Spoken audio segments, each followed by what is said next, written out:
flash d'information. Le flash d'information. Désiré Locaux.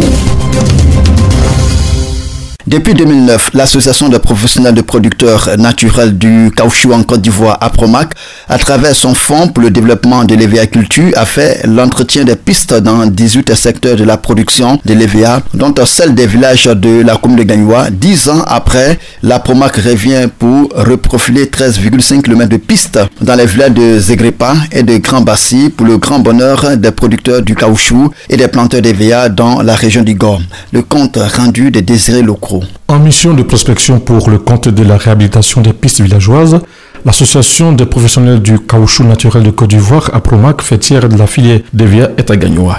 Il s'agira pour l'année 2021 d'un reprofilage lourd des voies sur 2 itinéraires, à savoir le village de Zegrepa au campement Amani-Kwassikro, long de 7,5 km, et de Grand Bassi au campement 2e bloc qui avoisine 6 km. Le financement des travaux est fait sur fonds propres de la APROMAC après présentation aux entreprises retenues pour effectuer les travaux prévus pour démarrer le 12 avril 2021. Guy Romain Brissy, chargé de communication à la APROMAC, s'insurge contre certaines personnes qui s'approprient ces travaux de réhabilitation, soit à des fins politiques, voire même de l'escroquerie vis-à-vis des populations. De plus en plus, quand nous réalisons nos pistes, nous réalisons les travaux, on observe que certaines personnes qui n'ont pas réalisé ces travaux récupèrent ce travail que nous avons fait et font croire que c'est elles qui l'ont fait. Parfois à des fins politiques, mais aussi parfois à des fins d'escroquerie vis-à-vis des populations.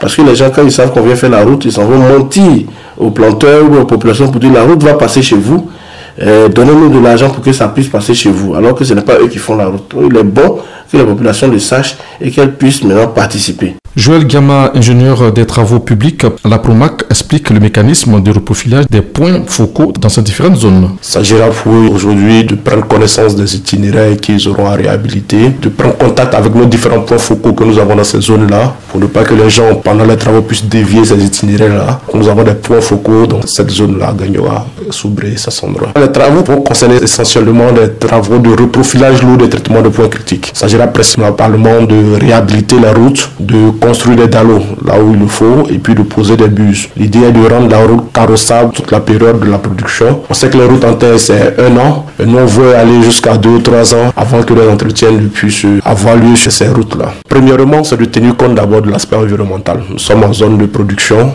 il y a des plantations qui existent. C'est vrai que nous avons besoin de soleil pour nos routes, mais déjà de tenir compte des aspects environnementaux lors de l'exécution des routes. Ne pas venir détruire volontairement des plants des planteurs juste parce qu'ils ont besoin de la route. Il faut avoir leur accord principalement. Ensuite, dans la mise en œuvre de s'appliquer, c'est vrai qu'il y aura une mission de contrôle qui va suivre quotidiennement les travaux, mais l'entreprise, dans la mise en œuvre de ces travaux-là, doit faire un travail de qualité. Promouvoir le développement du secteur de la filière EVA auprès des acteurs des pouvoirs publics, tel est l'objectif de l'APROMAC. C'est ainsi qu'elle compte à ce jour 160 000 planteurs bien identifiés avec 700 000 hectares d'EVA exploités, soit 1,6% du territoire ivoirien.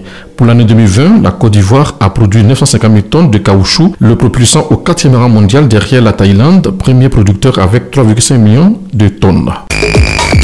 C'était nos informations sur Doufi FM.